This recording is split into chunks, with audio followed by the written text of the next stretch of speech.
Have you ever finished a horror movie and you go, yeah, that was kind of messed up, but you move on with your life. But then 3 days later, you're sitting in traffic or brushing your teeth or whatever, and your brain suddenly goes, wait, hold on. And you realize what the ending actually meant, and it is so much worse than you thought. Well, that's what all these movies do. They don't hit you right away. They wait. They sit there doing nothing, and then on one random Tuesday, they click and suddenly you're standing in the cereal aisle at the grocery store thinking about how an entire family died because they were too polite to leave someone's house, or how a woman set herself on fire thinking God was watching when there was nothing there at all. These endings don't necessarily just scare you in the moment. They scare you later, and by the time you figure out how dark they really are, it is too late to forget them. Let's start things off with one of the most wholesome and cheerful movies ever made, Eden Lake. Eden Lake starts off pretty standard. A couple goes camping by a lake, some teenagers show up and start being dickheads, and things get worse from there. Steve, the boyfriend, well, he gets killed in this absolutely brutal way, and Jenny's left running for her life through the woods covered in blood and dirt. And the whole time you're watching this, you're thinking, okay, she's gonna make it out. She's gonna find help. Someone's gonna call the cops, because that's how these movies work, right?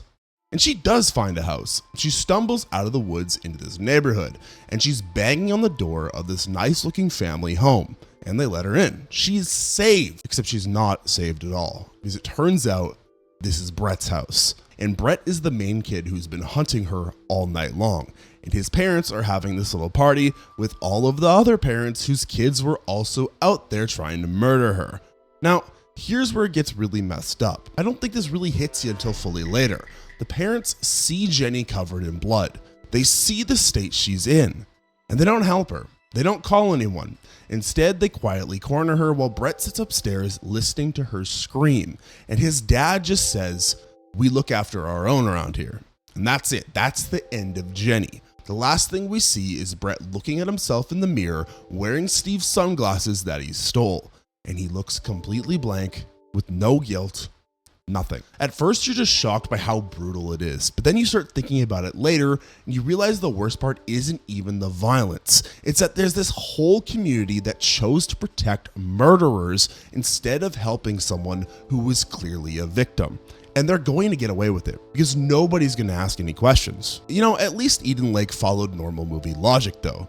Well, one director literally used a remote control mid-film to rewind his own film just to make sure evil won. Funny Games is directed by this Austrian guy named Michael Haneke, who apparently woke up one day and decided he wanted to piss off every single person who watches movies. If you don't know about this movie, there's basically the original version and the remake, and it doesn't really matter which one you watch because they are shot for shot. If you like listening in English, you can watch the remake. If you want the original, the original. Anyways, the setup is simple enough. A family goes to their vacation home. Two young guys show up in white gloves asking to borrow eggs, and then they just never leave. And they start torturing the family for no reason other than they think it's fun. Now, the whole movie, one of the killers, Paul, he keeps looking at the camera and talking to you, asking if you think the family's going to make it, basically reminding you that you're watching this for entertainment, which already feels kind of gross. But then there's this scene where the mom, Anna, she actually gets the upper hand for once. She grabs a shotgun and shoots one of them, Peter, and he's dead on the floor. And you're like, holy shit, she actually did it. There's hope. After watching this horrifying movie of a family just getting traumatized, finally the good guy wins. Except just like my last marriage, there is no happy ending. Because Paul picks up a TV remote, and I'm not making this up, he rewinds the actual movie. Like you see the film literally go backwards, and he takes the gun before she can shoot. And now Peter's alive again, and Anna has nothing. Haneke basically went like this. Bruh. Your storytelling. I'm gonna do what I want. I'm gonna cheat, and there's nothing you can do about it. The family dies. All of them. The killers face zero consequences, and in the last scene, Paul's already knocking on another family's door to do it all over again. The whole thing's supposed to be some kind of commentary on how we consume violence in media, which, sure, fine, but mostly it just feels like Haneke made a movie specifically to tell the audience you're an idiot for wanting justice or meaning or literally anything satisfying. This is not a make-believe movie story. This is how the real world works. And then he probably went home and had a nice dinner feeling very proud of himself because, that's how directors are. If you're sitting there thinking, damn, Chupacabro, this video is already pretty depressing, just wait. it gets so much worse. So maybe you should hit the like button and subscribe because, misery loves company. If you want more stuff that I don't put on YouTube, you can follow me on TikTok and Instagram where I post things here that don't really fit the channel. Let's get back to it though. At least Paul and Peter were obviously villains from the start. Imagine dying because you didn't want to seem rude to your hosts. Speak No Evil is the kind of movie that makes you want to scream at the screen, but also makes you realize you'd probably do the exact same stupid things that characters do, which is part of why it's so disturbing. A Danish couple, Bjorn and Louise, they meet this Dutch family on vacation. Everyone seems nice and they exchange numbers, and later the Dutch couple invites them to come stay at their house in the countryside for a weekend. It is like magical, it's so fun. It's one of those movies where you're like, oh, this reminds me of all the times my parents would like talk to strangers on vacations and like everything is honky-dory. But like meanwhile, you don't know who these people are. They are strangers for a reason and they could be dangerous. Anyways, from pretty much the moment they arrive, things are weird. The Dutch couple keeps doing these little things that are inappropriate or uncomfortable, pushing boundaries, making strange demands, but nothing that's quite bad enough to justify causing a scene over. So Bjorn and Louise just keep swallowing their discomfort because they don't want to be rude. Take key note of that phrase. They don't want to be rude. They don't want to offend these people who are technically being hospitable. They don't want to offend these people who are technically being generous, even though their daughter, Agnes, is clearly unhappy and something feels wrong. By the time they figure out that the Dutch couple are serial killers who abduct children, it is way too late. The hosts literally cut out Agnes's tongue in front of her parents, revealing that she's going to be their new daughter in this sick cycle that they've been running. And then they take Bjorn to Louise to this quarry, make them strip naked, and stone them to death while the evil couple stands there watching. The killers then drive off with Agnes, and the last shot shows them meeting another unsuspecting couple, starting the whole thing over again. The Dutch guy tells them straight up, "Because you let us," when they ask why this is happening. And that line just sits in your head afterwards because it is true. Every chance they had to leave, to make a fuss, to protect their kid, they chose politeness instead. And that's what killed them. Literally, they were almost away from the home, away from all of it, going back to their house completely safe, but they forgot their child's stuffed animal, so they turned around. That's how frustrating this movie is. And I don't know about you. I understand everything about this movie because I used to be this type of person. I was very go with the flow, whatever happens, I'll deal with it. Now I'm pretty much like, if you do something wrong, I'm gonna say something, but in like a kind way. But this movie is like incredibly, it just hits your nervous system and you're like freaking out in the corner. You're like, it literally makes you realize how easily social conditioning can override survival instinct when you're worried about seeing difficult or too rude. Now, that is not an excuse to be a dick. Do not take this movie as a free pass just to be a dick to everybody. That's not what I'm saying. That is not the wisdom I'm trying to leave on the youth. Be a good person. Pick up your litter. At least that couple had a chance to fight back technically. But this next woman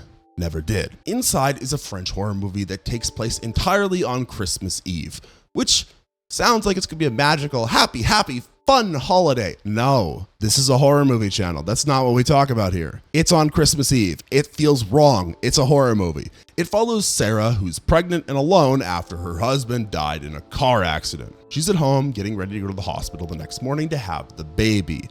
And that's when this woman shows up at her door in the middle of the night asking to come inside. And when Sarah says no, the woman decides to break in anyway because apparently locks don't mean nothing in France. This is not some ghost or demon. It's just a woman. And sometimes that's the scariest thing of all because in my experience, talking to women is scary as hell. So I can understand how women are scary. I think this is a little scary. I'm more scared because I'm socially awkward. This woman is scary because she's trying to perform a C-section with scissors. Anyways, so the only thing she wants is Sarah's baby and she's willing to cut it out of her to get it. The whole night becomes this nightmare where anyone who tries to help, Sarah, cops, her boss, her mother, they all get killed in increasingly horrible ways. And you keep thinking, okay, someone's gonna stop this bitch. Sarah's gonna get away. The baby will be okay. But no, that won't happen.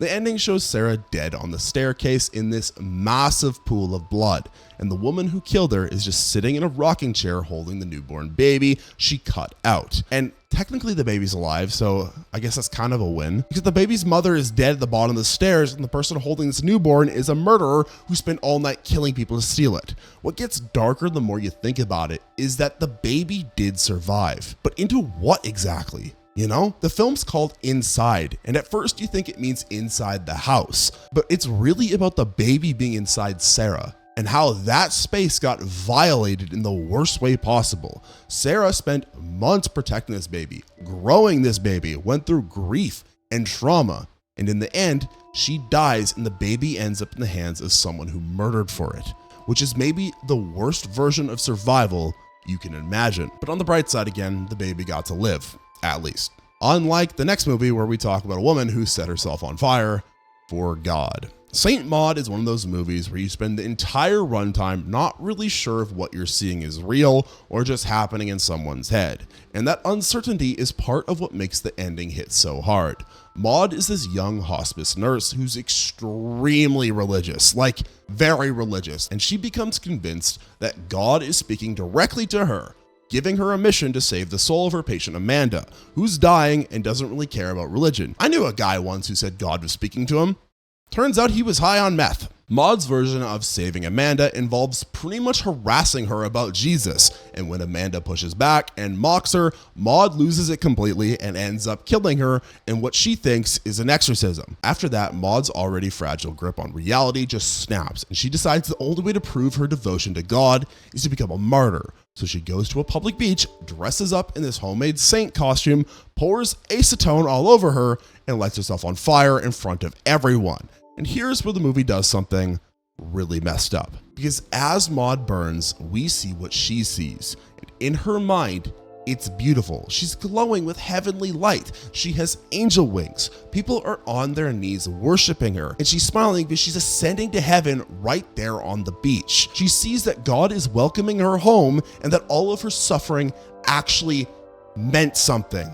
But no, this is reality, not make-believe, because right before the credits, there's a 1 or 2 second shot, and it's Maud as she actually is, just a young woman screaming in agony as the flames eat her alive. There are no angels, no glory, just pain and death on a beach while strangers watch in horror. That single shot changes everything, because you realize there was no God talking to Maud. There was no divine mission. She was just mentally ill and nobody helped her. And she died horribly for a delusion that never existed. I think this movie is so damn effective at just showing how extreme amounts of anything can be bad. I don't think religion is necessarily evil. I think when it's to the point where you're trying to save other people, that's too far. I don't really agree with any sort of religious ideology that says you need to force someone else to do something. I don't f with that. Call me woke,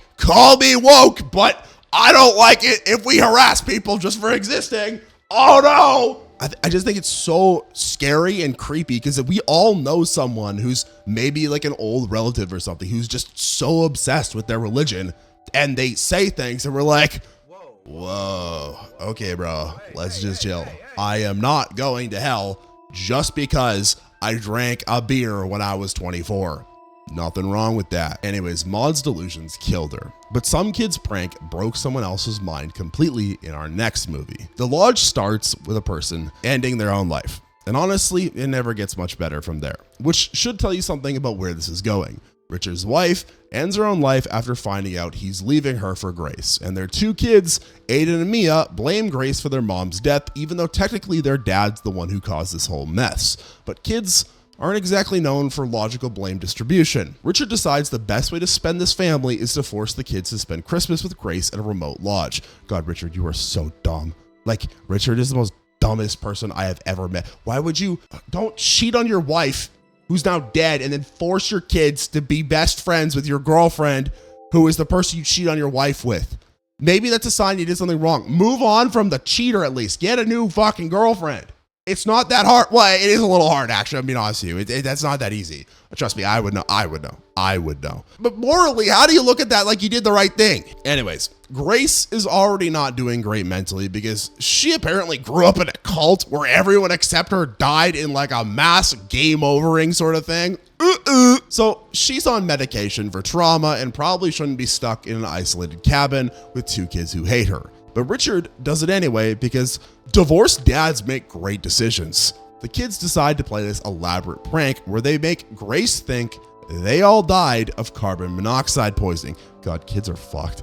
And now they are all in purgatory, and they hide all the food and supplies, and they play recordings of the cult's hymns, and they keep this going for days. Now here's the problem. Grace is already on the edge, and this prank pushes her right over it. She stops taking her medication. She starts believing they actually did die, and her brain just resets back to cult mode, where punishment and sacrifice are the answer to everything. By the time Aiden and Mia admit that it was all fake, Grace is gone. She is fully broken, and when Richard comes back to pick them up, Grace shoots him dead in front of his kids and then forces them to sit at the dinner table with their father's corpse while she hums hymns and prepares to shoot them too.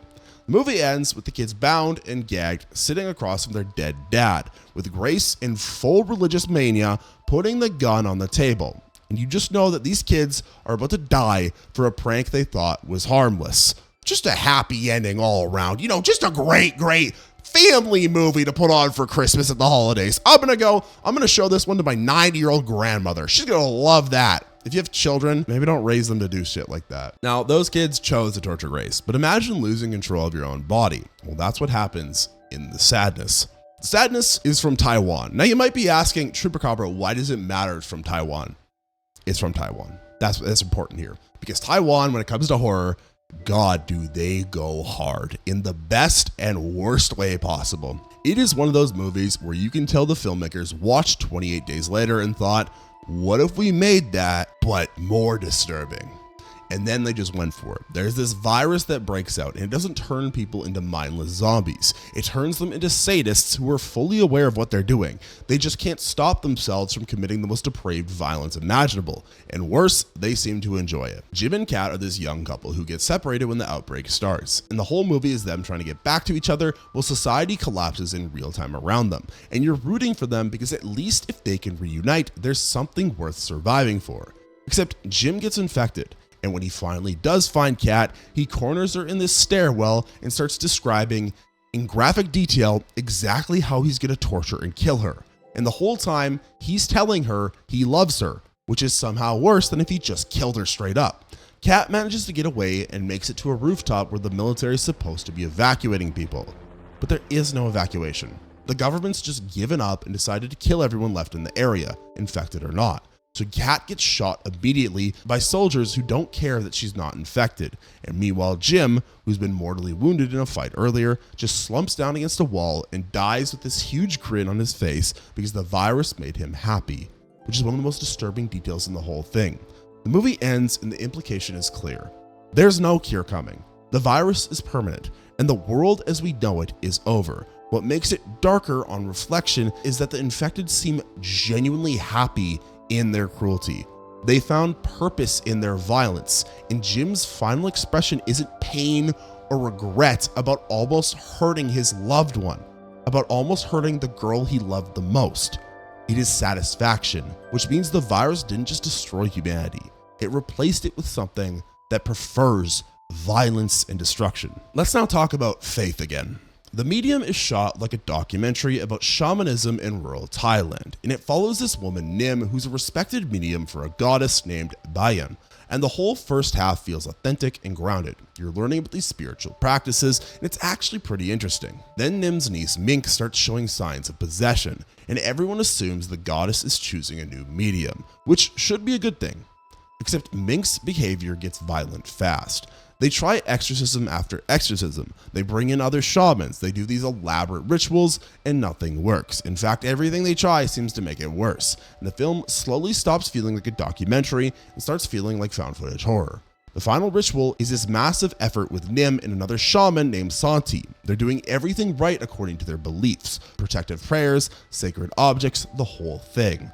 But the spirits just overpower all of it. The possessed people start attacking and eating the film crew. Mink escapes her restraints and murders her entire family, including a small child. And when her mother, Noi, tries one last desperate move, claiming the goddess Bayan has entered her to save Mink, the demon in Mink just calls out, "Mom?" in this sweet voice. And when Noi hesitates, Mink snaps her neck and burns her alive. Everyone dies, the documentary crew, the shamans, the family, and evil wins completely. But the darkest part comes from this interview snippet with Nim that was recorded before she mysteriously died during the preparations. And in it she breaks down and admits she's not sure the goddess Bayan was ever real, that maybe she spent her whole life channeling nothing. That's the real horror. Not just that everyone died, but that the entire spiritual framework might have just been empty the whole time. And when they needed divine help most, there was just silence because maybe there was never anything there to begin with. And her not telling her family that is the reason everyone is dead. Now, her faith died with her, but one serial killer got shown hell personally. The house that Jack built is Lars von Trier basically making a movie about a serial killer and also making sure you know how smart he thinks he is. Because the whole thing is structured as Jack narrating his murders to this mysterious voice named Verge while going on these long tangents about art and architecture and philosophy. You're watching Jack kill people in increasingly horrible ways across 5 different incidents, and he's treating each murder like it's some kind of creative expression, which is already pretty insufferable. The movie is disturbing enough on its own, but the ending reveals that Verge is actually Virgil, as in Dante's Guide to Hell, and the entire movie has been Jack's confession on the way to damnation. Von Trier literally shows Jack's descent into the circles of hell, like all full surreal imagery and everything, and you realize this whole pretentious narration was just a dead man's last attempt to justify his existence before eternal punishment. Jack gets led to the edge of this massive pit, which is the 9th circle of hell reserved for traitors, and he sees this tiny stairway on the far side that supposedly leads to heaven. Because Jack spent the whole movie thinking he's smarter than everyone, he decides that he can climb across the void and escape hell, even though Verge is literally warning him not to. And of course, Jack loses his grip on the rocks and just falls into the darkness while Verge walks away. What hits later is how anticlimactic it all is. There is no dramatic music, no screaming, Jack just falls, and that's it. And you realize Von Trier spent 2.5 hours letting this killer monologue about his brilliance, only to show that none of it mattered in the end. He still ends up in hell and his victims are still dead. The house Jack was supposedly building the whole time was just his own damnation. And all of his philosophizing was worthless, which is maybe the most fitting punishment for someone who thought their murder was art, that none of it matters and he will eventually be forgotten. Instead of falling into hell, let's talk about someone that was dying the whole time the movie went on. Jacob's Ladder follows this Vietnam vet named Jacob Singer, who's back in New York having these increasingly weird hallucinations. Demons in the subway, his apartment turning into a nightmare, his dead son showing up, and the whole movie you're trying to figure out what's real and what's not. There's a conspiracy angle to something about the army testing drugs on soldiers that caused paranoid episodes, and Jacob's trying to uncover the truth while his grip on reality keeps slipping. His chiropractor Luis tells him this thing about how if you're afraid of dying and holding on, the demons tearing your life away look terrifying. But if you make peace with it, those same demons are actually angels freeing you from the earth. And at the time, it just sounds like some hippie nonsense that chiropractors probably say to everyone. Because, you know, chiropractors are evil, obviously. Have you seen some of those videos where they just like crack a grandma's back in two? Evil hippies for sure. But then the ending happens and suddenly that quote makes perfect sense in the worst way possible. Jacob ends up back at his old house, and his son Gabe is there, the one who died years ago, and Gabe takes his hand and leads him up this bright staircase into the light. And it's peaceful and touching, and then the movie cuts to a field hospital in Vietnam in 1971. Jacob's on an operating table. A medic pulls a sheet over his body and says he looks kinda peaceful. And you realize the entire movie wasn't set after the war. It was all happening in Jacob's head in the moments as he died from his wounds. Every demon he saw, every nightmare he experienced, that was just his mind fighting against death. And the only way he could escape the horror was to stop resisting and let Gabe guide him to whatever comes next. The peace he finds at the end is real, but so is the fact that everything we watched was just a dying man's brain trying to make sense of not existing anymore. and his whole journey was just the process of learning to let go, which sounds beautiful until you remember that he spent the whole movie scared in terror. Let's now move underground to a real hell. As above, so below. Puts a bunch of people in the Paris catacombs looking for the Philosopher's Stone. And what starts as an adventure movie with some spooky moments gradually becomes a full trip through what's basically hell on Earth. The deeper they go, the more the tunnels stop making sense. There's a section where they crawl down through a hole and somehow come out upside down, which shouldn't be possible. And people start seeing ghosts of their past mistakes. Every person in the group has something they did wrong, some guilt that they're carrying, and the catacombs force them to face it differently. Papillion, one of the guys, he betrayed a friend who ended up dying, and the catacombs literally trap him in a burning car, matching that memory until it consumes him. Other members of the team get picked off the same way, killed by manifestations of their own regrets, and eventually only Scarlet, George, and Zed are left. They get to what feels like the center of hell with no way out, and the only option they have is to confess what they did wrong out loud and mean it, and then jump into this deep pit hoping it leads somewhere. Scarlet admits that her father ending his own life was partially her fault. George takes blame for his brother's drowning. Zed confesses that he's got a kid he's never taken care of, and then they jump and somehow land on a cave ceiling that leads them back to a manhole in Paris. They climb out at dawn, alive. But calling it a happy ending feels wrong because yeah, they survived, but several of their friends are still dead in those tunnels, and each of them had to expose their worst moments just to escape. And you get the sense that they're not the same people anymore. The catacombs are still down there. The evil didn't get defeated or locked away. It's just waiting for the next group of people to wander in. And Scarlet, George, and Zed get to spend the rest of their lives knowing exactly what's underneath Paris and what it costs them to get out. All right, moving on. I need to warn you guys right now because this movie is probably pretty traumatic for a lot of reasons, including violence that is a little too intimate. Let's put it that way. Yeah, The Girl Next Door is based on a real case from 1965, which already makes it harder to watch. And it's set in this perfect suburban neighborhood in the 1950s where Meg and her disabled sister Susan get sent to live with their aunt Ruth after their parents die. Ruth seems fun at first, the cool mom, all the neighborhood kids love her, but she kind of hates Meg for reasons the movie never really explains. And what starts as verbal abuse becomes physical and then becomes torture. Ruth lets her sons and the other neighborhood kids participate, and they do. They actually go along with it. And eventually, Meg ends up locked in the basement where the children do extremely horrible things to her and beat her, while Ruth watches and encourages it. The boy next door, David, he knows what's happening. He likes Meg, he wants to help, but he's scared and confused and he doesn't act until it's way too late. He is also just a child. When David finally does something, when he goes into the basement during a fire and kills Ruth with a flashlight, Meg's still alive, but barely. And she's been hurt so badly that she's dying. And all David can do is hold her and give her back the locket Ruth took. And Meg manages to whisper thank you and tells him that she loves him right before she dies right there in his arms. The kids who did this got caught, but because they were minors, the punishments were light. And David has to live the rest of his life knowing that he could have stopped it sooner. The movie ends without any satisfaction, without any justice. It's just adult David thinking about Meg's last words. It's what you do last that counts, and trying to find some comfort in the fact that at least he tried at the end. But knowing you tried doesn't bring someone back from the dead. And knowing a bunch of regular suburban kids could commit these horrible acts and basically get away with it doesn't make you feel better about humanity. It just sits there in your head reminding you that sometimes evil does win. The fact that this is based on a true story makes this even worse. This is one of the few movies I've watched and I genuinely felt depressed for like 2 days after. It hit me that hard.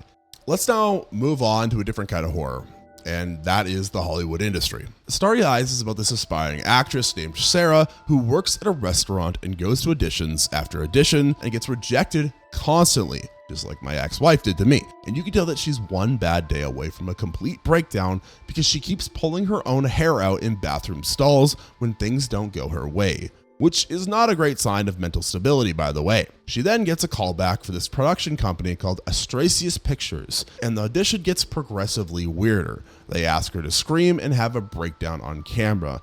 And then later, the producer basically tells her she needs to sleep with him if she wants the role. Sarah does it, and goes through with it even though she knows it's wrong. And that's when her body starts falling apart in the most disgusting ways possible. Her hair comes out in clumps, her fingernails peel off, she's vomiting up maggots. She looks like she's rotting from the inside out. And this isn't some STD situation. It's apparently her being reborn or transformed or whatever nonsense that the cult producers are into. Yeah, it's a cult. While this transformation is happening, Sarah realizes her friends are holding her back from success. So obviously the most natural thing to do, she murders all of them with her bare hands in this shocking turn where the struggling actress becomes a violent killer. And then the cult buries her alive in a ritual and she emerges from the dirt the next morning completely reborn. Hairless and perfect and emotionless. They give her a wig and a dress and a necklace. All of the pieces of a manufactured Hollywood identity, and Sarah puts them on and looks at herself in the mirror with these glowing inhuman eyes. She got exactly what she wanted. She's going to be the star of their film, except the person who wanted that is dead, and what came out of the grave is something else entirely. The movie ends with Sarah's new smile. It's supposed to be her moment of triumph, but you're watching someone who traded everything human about themselves for success. And the longer you think about it, the more you realize the cult didn't force her into anything. She chose this path herself, and that somehow makes it worse. Let's now talk about Hell House LLC. And it pretends to be a documentary about a Halloween haunted house attraction in an abandoned hotel where 15 people died on opening night in 2009. The documentary team is interviewing the only survivor, Sarah Havel, who's providing them with footage of what happened. The footage shows the Hell House crew setting up their attraction in the Aberdeen Hotel, and weird stuff starts happening immediately. Piano music playing by itself, a clown mannequin that keeps moving to different locations, shadowy figures in the basement. The crew ignores all of the warning signs because they're committed to opening night, and when opening night comes, chaos erupts. There's demonic forces attacking people in the strobe lights and fog, and the staff dies in the basement while tour groups panic and stampede out. The documentary is investigating what exactly happened, and Sarah's providing all of this behind the scenes footage to help them understand. Except the documentary team finds footage that shows Sarah actually died on opening night. One of the possessed crew members killed her and then ended their own life, which means the Sarah they've been interviewing for weeks couldn't possibly be real. They tried to find her at the hotel where she claimed she was staying, but there's no record of her. Room 2C where she's staying doesn't exist the way that she described it. And it dawns on everyone that they've been talking to a ghost this whole time. Then two of the documentary crew decide to go to the abandoned Aberdeen Hotel anyway to investigate room 2C, because apparently finding out your source is a ghost isn't enough of a red flag. And they find the room and they find Sarah's spirit standing there with other shadowy figures. The camera falls, there's screaming, and those investigators are never found. The film ends by stating that authorities recovered the footage, but the documentary crew is missing. The Aberdeen Hotel is still standing there, still hungry, still claiming people who are stupid enough to go inside looking for answers that will get them killed. Let's now move on and talk about one of my favorite horror movies of all time, Sinister. It's about this true crime writer named Ellison Oswald, who's desperate for another hit book, and he's so desperate that he moves his family into a house where a family was murdered, and he doesn't tell his wife or kids about it, which is already a terrible decision that should probably be discussed in marriage counseling. In the attic, he finds a box of old Super 8 films with innocent labels of them, Pool Party and Barbecue, and when he watches them, they're all snuff films showing different families being murdered by an unseen killer. Ellison starts investigating and learns that these murders go back decades, and each murdered family had previously lived in the house where the last murder took place, creating this chain, and in every case, one child from the family went missing. A professor then tells him about this pagan deity named Bagul who possesses children through images and gets them to kill their families. And Ellison realizes way too late that by moving into a murder house and then moving out, he's putting his own family into the pattern.